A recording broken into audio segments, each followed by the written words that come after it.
Welcome to the How Did Show, where interesting people answer the questions, how did I get here? And how in the hell did I get here? With your host, Donovan Corneets. What's going on, everybody? It's Donovan Corneets. And yes, thank you so much for joining me again for another great episode of the How Did Show. And oh man, we got a great one for you today. So today's guest is one of the hottest and funniest comedians coming out of Chicago, period. She's been featured on numerous showcases like Laffmobs Lafftracks on TruTV, Kevin Hart's LOL station on SiriusXM, and Monique and Friends on Showtime. She's even performed at the world-famous Apollo Theater. So definitely making some big moves. So y'all show some love for my homie, Correy B. What's going on? And the crowd goes wild. That's a terrible crowd. We need to do better with that crowd. We should have prepared the crowd a little bit better. Yeah. Maybe next time we have somebody throw some draws on the stage or something to really. We actually have a crowd right here. We got a visitor in my lap, in the VIP section. And who is that? That is Oliver. He is my grand dog. He is not my dog. Okay. He's my dog. And grand my daughter. Dogs? Okay. My daughter went to college one day and said she'd be back to get him. That was 3 years ago. You know what? Is Oliver okay? Because that sounds like those stories like Dad went out for cigarettes and never came back. Is Oliver? How is Oliver doing? Oliver has trust issues. Okay. We're working through that. He bites people every now and then. You hate to see that. Yeah, but he likes me. He loves grandma over there. Okay. I think the pork chops. Hey. Now, you know pork chops to get him every time. Well, we'll work with Oliver in the mix. So thank you so much for being on the show. And yeah, let's just get right into it before, we don't want Oliver to have any like separation anxiety or anything. So let's get right into it. This is the How Did Show. So the first part of the How Did Show is, how did I get here? So let everyone know how you became the comedian we know and love as Correy B. Let me start off by saying that very, very simple. The one part that nobody ever believes is that I never thought that I was funny, ever. I still don't believe that I'm funny. I think I just say stuff that people want to hear, but they're too afraid to say it. But they don't want to say it. And I'm just one of those people who have the guts to actually say it. And I am a full-time comedian because I got fired from my job, right? That's how it happens. Yeah, I was working for a company and I started going to open mics, which caused me to start being late at work. And one day I got fired for being late. And my boss was so disappointed at me because she didn't understand how I was late for work every day and I work from home. So, yeah, I can see that bring up some questions.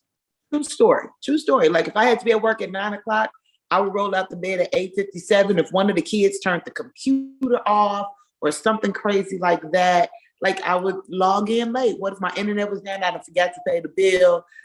Things happen. Consistently happen. There's a lot of traffic on those stairs when you have 5 children. It's a lot of traffic. It is. Yeah, for sure. And you got caught in traffic. Yeah, often. It's rush hour.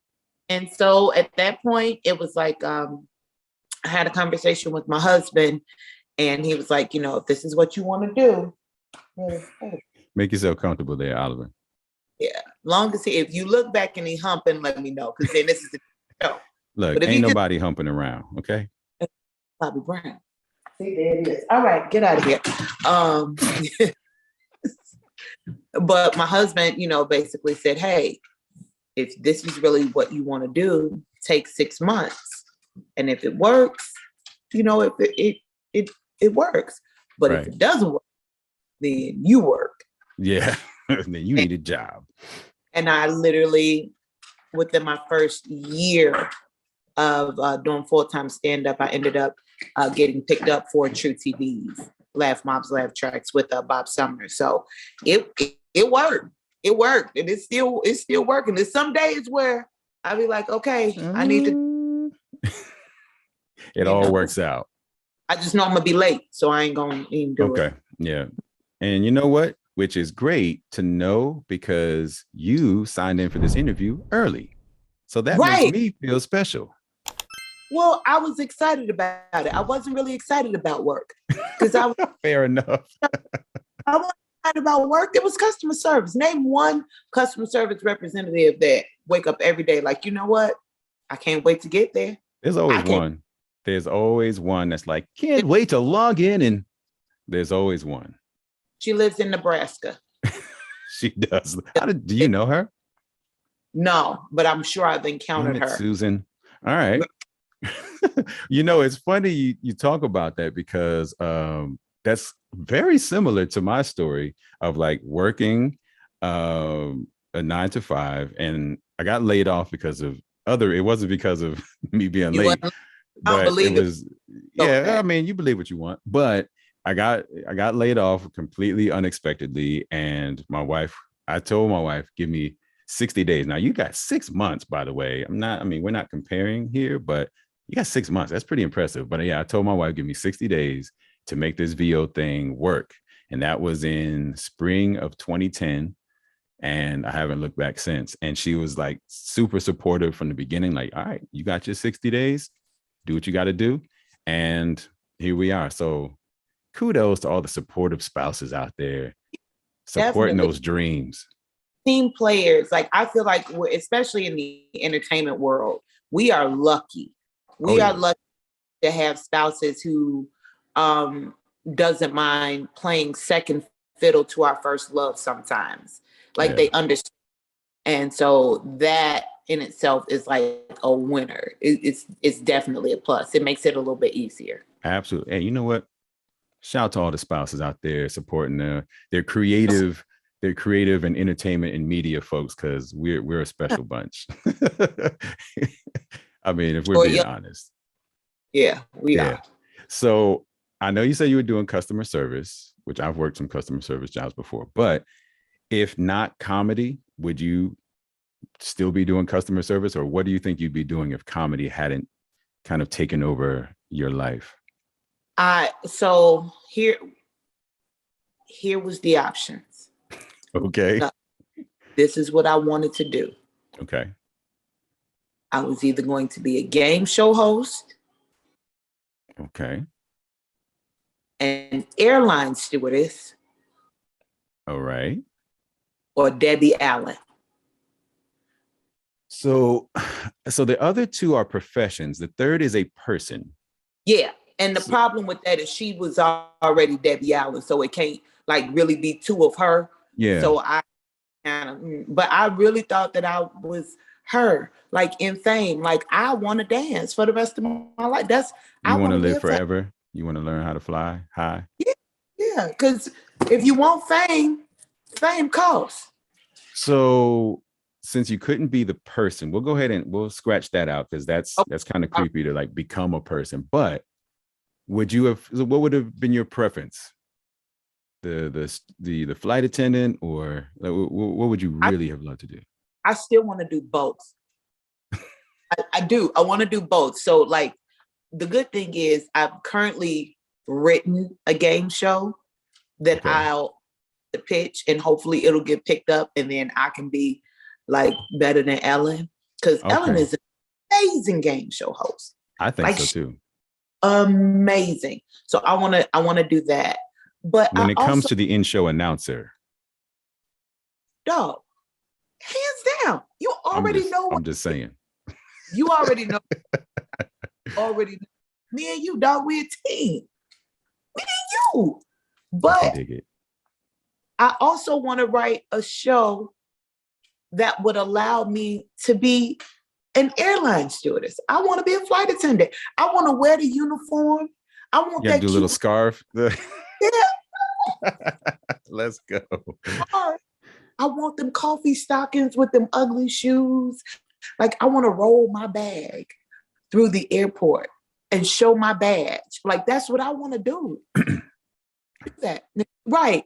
Yeah. And walk past and say, you all are peasants and I am. Wow, harsh. You know what I always admired about people on the flight, like the staff, was how they can pick up the old school phone and they have to talk into it upside down. Like they never hold it the right way, like by mistake. They always know to be like, Like a much. yeah, that's impressive to me. Like I would forget and be like, oh, hold on, yeah, it's my first day. You wouldn't forget. Trust me. After you practice, I'm sure that you would get it. Always wanted to be the fun, like flight. You ever had a fun flight crew? Yeah, like yeah. Telling jokes and stuff. But extra peanuts, extra pretzels. And this guy came with the entire bag, like the bulk sack, and just kind of dumped them in my lap. Like, nice. But from the very beginning, like they were funny when they were taking the drink orders were fun. Like, I just want to be a fun crew, you know, and I think that I should be able to do that. I think I should, and I will. So I'm going to do them both. Put it out into the universe. Let's manifest that.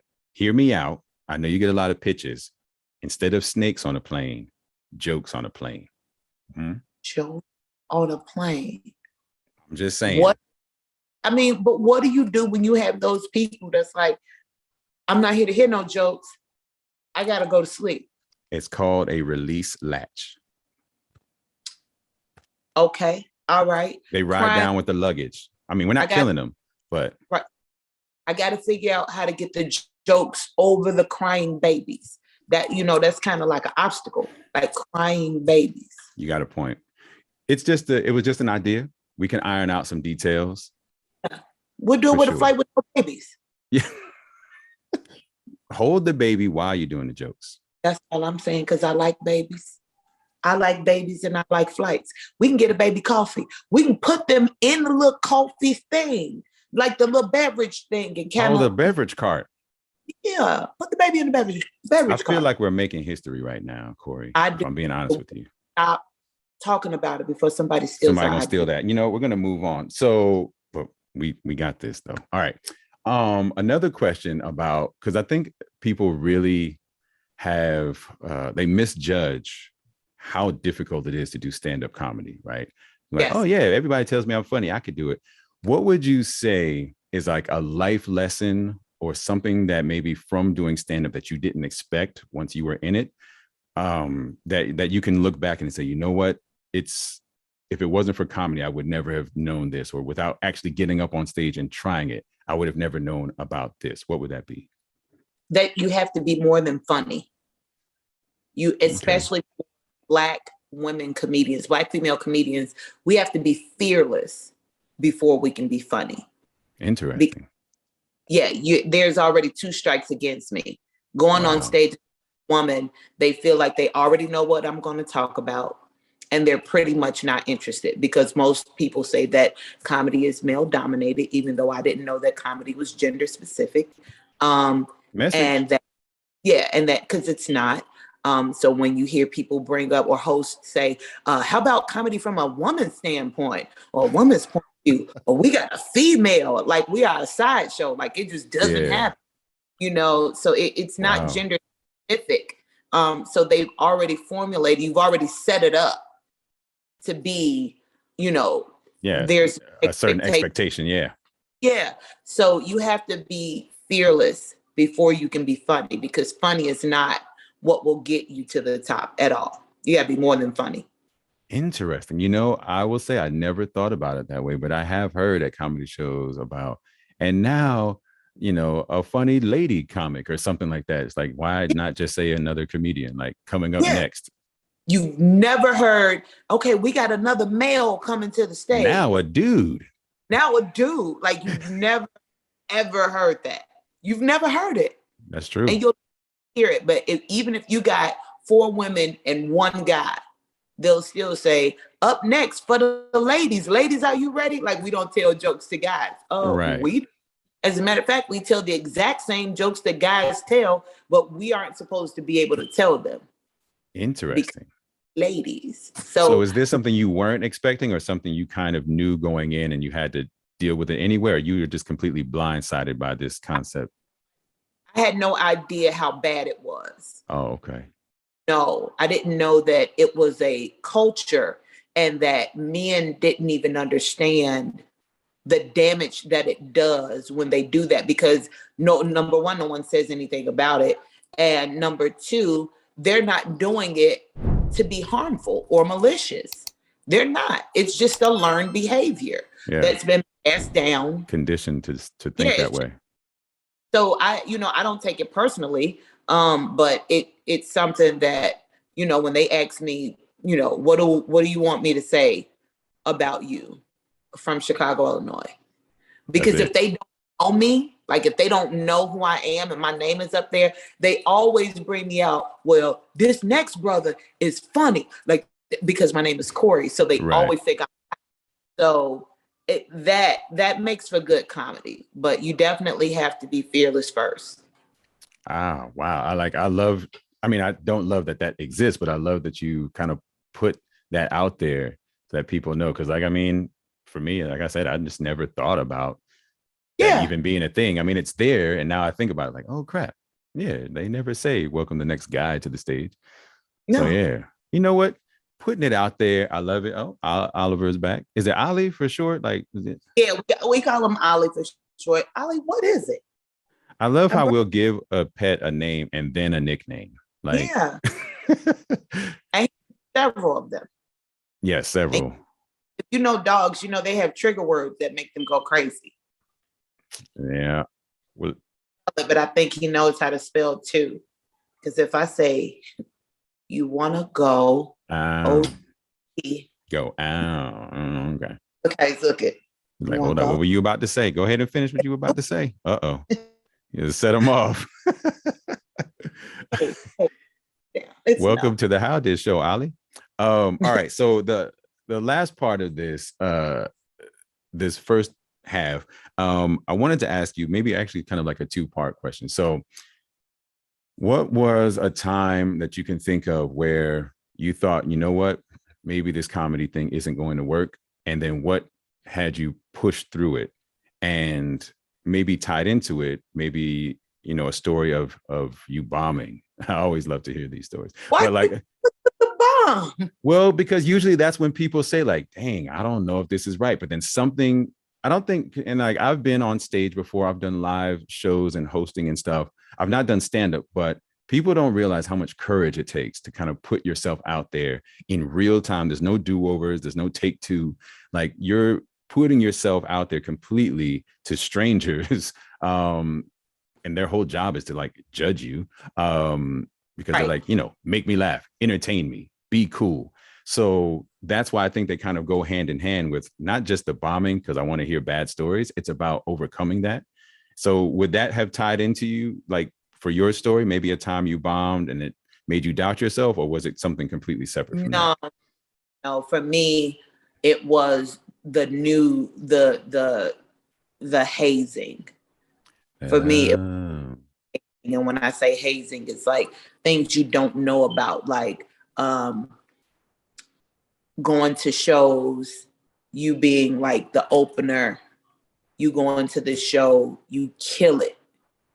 And then at the end of the night, they're like, yo, we didn't sell as many tickets as we thought. So back in, but I came here with no gas. I came here with no money. I came here and I did what you asked me to do. This is based on your promises, and promoters will give you, holler at you, or you settle on one number and then they give you a fraction of, or they give you the exposure.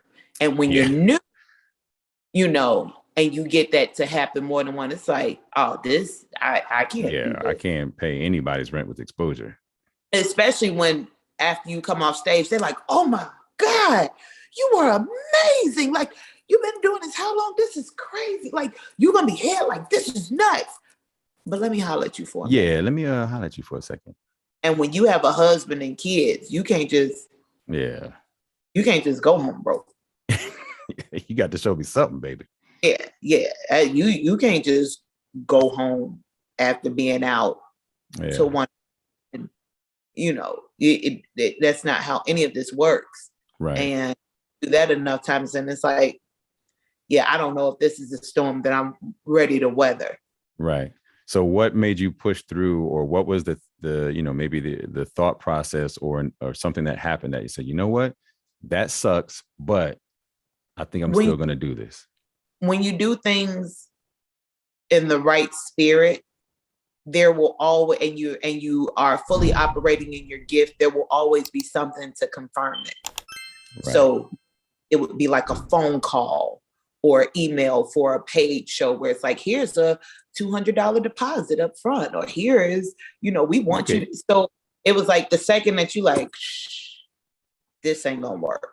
Right. If you're fully in your gift, it's like, oh, you don't get to quit. You don't get to stop. You don't get to, you have to, you have to keep going. Why? So it's always a confirmation. Right. Hey, is that a package? Uh-oh. Package. This is real life, y'all. It's quarantine life. Just packages show up. I don't even remember ordering this damn thing. I don't. That's why when box, I was like, is that a package? Normally I try to get him in before he gets here. I see. Like, damn, I did order that Q-tip dispenser for no reason. Okay. Q-tip warmer. Thank you. Who wants a cold Q-tip? Need a warm, right? Mind blown. Oh man, I knocked out my own head. Look at that. You done made me knock out my little earpiece. You just blew my mind right now. Blown. Yeah. Man, look at God. All right. So thank you so much for that. I feel like I wasn't expecting to be like schooled and inspired about like what it takes from your point of view as a Black woman making it in the industry. But man, I'm so glad that you put that out there. I really am. That's awesome, because I think a lot of people don't think about that. So it's great to shed a light on it. Yeah, it is. It's different. It's a different road for us. It's a much different road for us. It's like, and it just proves that you have to love it to continue on, knowing that that's the arena you're playing in. Yep, because nobody gives you that playbook up front. Yeah. And because there aren't very many, there are women in comedy, right? But it's such a much smaller amount that you'll see most of the women stick together more than men do. So It's women that will look out and say, hey, here's what you need to do, or here's about this promoter, or when you do this show. Like, it's us that we're like, we all we got, because it's only a couple of us. And people think that it's like, oh, the women, they're catty, they have all the issues. We don't. Yeah. Very rare that you see female comics beefing. It's always the guys, and we sit back and laugh at them. Sit back and laugh. And by the way, shout out Monique for having your back and having you on shows and touring and opening and all that. So yeah, that's just a great example of that. Super dope. She is like the big sister. The third big sister that I didn't know I needed. There you go. All right. Yeah. Like, wait a minute, I actually do have sisters. Crap. She's the one that I didn't know I needed. There you go. She's super cool. She's twice as cool off stage as she is on stage. Like, super fun. Love that. Well, cool. Thank you so much for that. Truly inspiring. And I really think like you let people know something they never knew before. But now we're about to have some fun, because it is time for the Wheel of What? So we're going to bring this thing out right now. Very high-tech piece of equipment here, by the way. So we're going to spin this thing, and then whatever it lands on, you got to answer honestly. All right? Okay, let's do it. Let's do this. And here we go.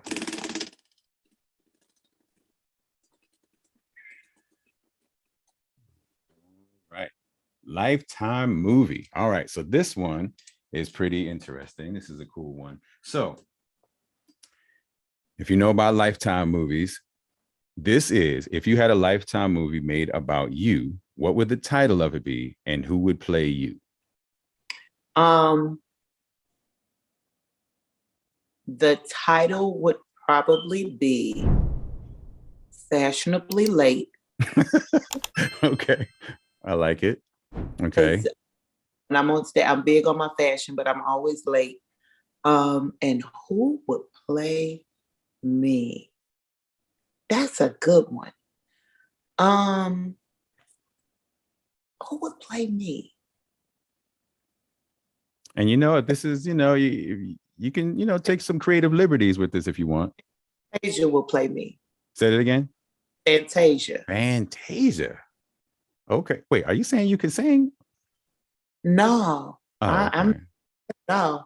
Oh, I didn't know if that was going to be part of the character, you with the kids and you just start randomly busting out some songs. My gift. I see. Her fashion, like her sense of fashion, my sense of fashion.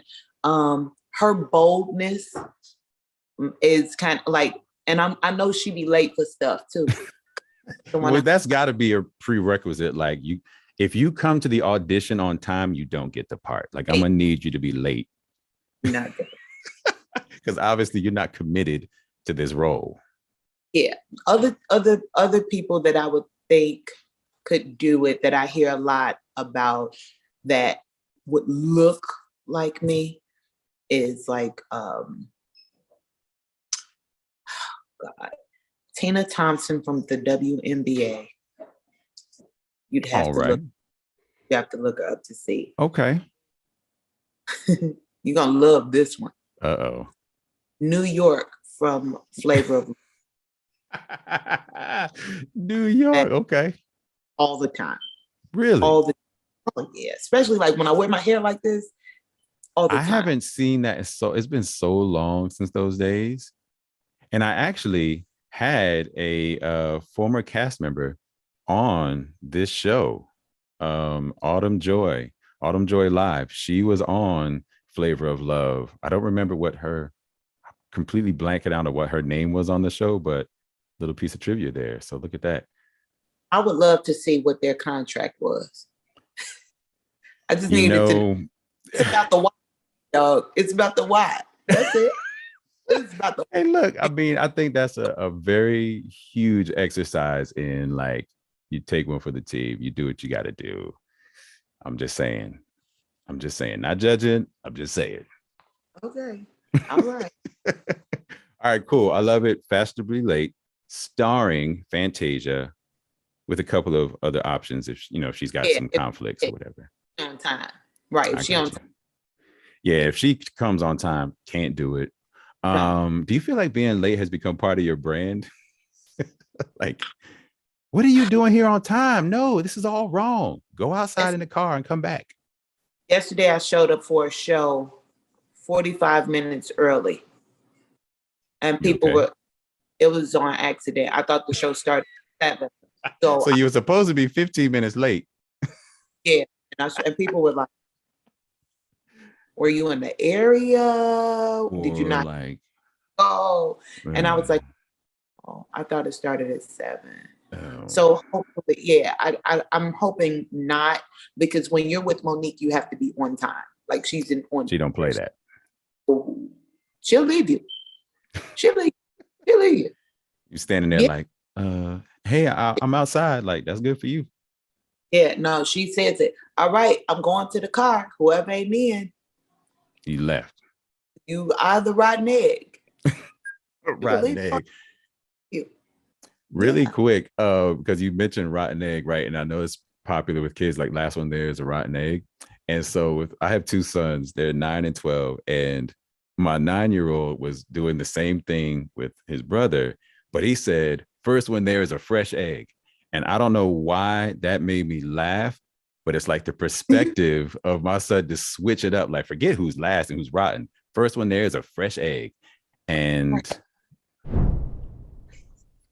I mean, I just like, all right, I guess that's cool because that's the opposite, right? That's the alternative. You're a fresh egg. I mean, you're still an egg though, but. Out seeing the glass half full. That kid, all right. All right. He's going places. To the moon. He's on his way to being a fresh egg. All right. So now that we got that out the way, now we come to the second part of the show, which is how in the hell did I get here? So what is Correy B's story of you telling yourself, how in the hell did I get here? Okay. So I'm from Chicago. Showtime. Town, born and raised. Midwest, been in the same city, same state all my life. Okay. I land the gig with Monique, right? She wants me to go on tour with her. Well, after the first date, the tour ends abruptly because she's now landed the residency in Vegas. Okay. Invites me to go on the residency with her. I'm excited. So that means 5 shows a weekend, every weekend for a year, because it's a residency. I am stoked. First few months were great. Routine is the same. You fly in, you get to the hotel, you check in, you get to your room, you kind of chill, meet up with everybody, have your briefing, get ready for the show. Right. So we did that for a few months. After like the second month, we decided we wanted to have fun on stage, right? And we in Vegas. So themes. We want themes while we're on stage. So we did 70s night. We did a pajama party. We did red carpet. We've done it all. Well, July comes and we are doing swimsuits. I'm going to get Monique to wear a swimsuit on stage and tell jokes. Wow. That's okay. Right? Because the rule is funny is funny. Okay. Doesn't matter what you're doing. If you're funny, doesn't matter what you look like. You can get them to focus. Funny is funny. That's the rule. Remember, funny is. Okay. Well, I get to the airport on this particular Thursday in July. For some reason, I'm not flying directly into Las Vegas.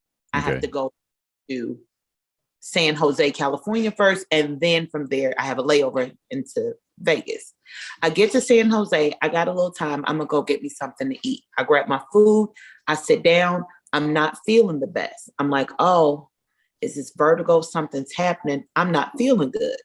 Okay. And other people look like they're not feeling good either. Then I see things are starting to swing. And I said, oh no, I think I'm in an earthquake in the airport. So earthquake comes and goes. I'm looking at it on my phone. And I was like, I'm from Chicago. Yeah. I don't know about no earthquakes. And you can tell the people that are from there because they didn't really care another. Right. But you can tell the people weren't on the floor screaming. It was bad, but it wasn't that bad, I guess. Get on the plane, get to Las Vegas. I'm like, dude, y'all are never gonna believe this. But I was in an earthquake. And when they were like, oh, we saw it on the news, this is crazy, right? We get through all of that. It was like, all right, 6:00 showtime. We put our outfits on. Everything is good. I see her in her swimsuit. I'm in my swimsuit. Now, the way the show works is I go out to a cold audience. I introduce myself. I do my time. And then I bring her up. She does her time. We're done. I got my good gear on. House is packed. I go out. I introduce myself. I'm about 10 minutes in. And things are starting to shake. Things are moving. And then the lights come on. And I'm thinking to myself, how in the hell did I get here? You ended up in 2 earthquakes. How? So this was the aftershock of in San Jose. But apparently this is the biggest rolling aftershock recorded in history. Of course. How did I, right? So now I can't panic because if I panic, they gonna panic. Right. So now the security is like, hey, these, things are swinging in the ceilings. You got speakers up there. Come stand off to the side. And the people are starting to call and the lights are on. And I hear Monique yell from the back, Correy. And I went, ma'am. I heard her say, she's fine. Get these lights down. Keep the show going. Keep the party going. Because if I panic, then everybody else is going to panic. So I go on stage like, hey, I'm from Chicago. Mm-hmm. I know what to do. Oh, I know what to do when it rains. I know what to do. I even know how to dodge bullets. I was going to say, you deal well with danger. Yeah, I don't know what to do when the ground that I'm standing on begins to move, and the joke went from there. But I definitely was standing there in a swimsuit, in my heels going, how the hell? I get here? How? I'm experiencing an earthquake. I don't even know what to do. Yeah. And to add insult to injury, we were on like the 28th floor because we stayed in the hotel that we performed in. Okay. We go upstairs. The floor has shifted. What? There were people checking out. They were trying I'm out of here. Floors. They were sleeping in the lobbies. I think I just stayed up the whole night because we were flying out that next morning or something like that. Never, ever again. I definitely was like, how the hell did I get here? Wow. You had to be incredibly surprised to be in the earthquake and then in the aftershock and in some heels and a swimsuit in an earthquake on stage with Monique in Vegas. How? I got no answer for you. I will say this. So I'm a native New Yorker, right? And I ended up moving to North Carolina and now I live in Georgia. And none of those places are like, earthquake hotbeds, right? Right. But I want to say it was like a couple of years ago, maybe 2-3 years ago, we had a mild earthquake here in Georgia in the middle of the night. And I can say like, that is some next level, like keep your butthole real tight moment. Yeah. Like it's one of those things like you don't even realize something like something is wrong with Earth right now. Like so you don't say, oh, this is an earthquake, back to bed.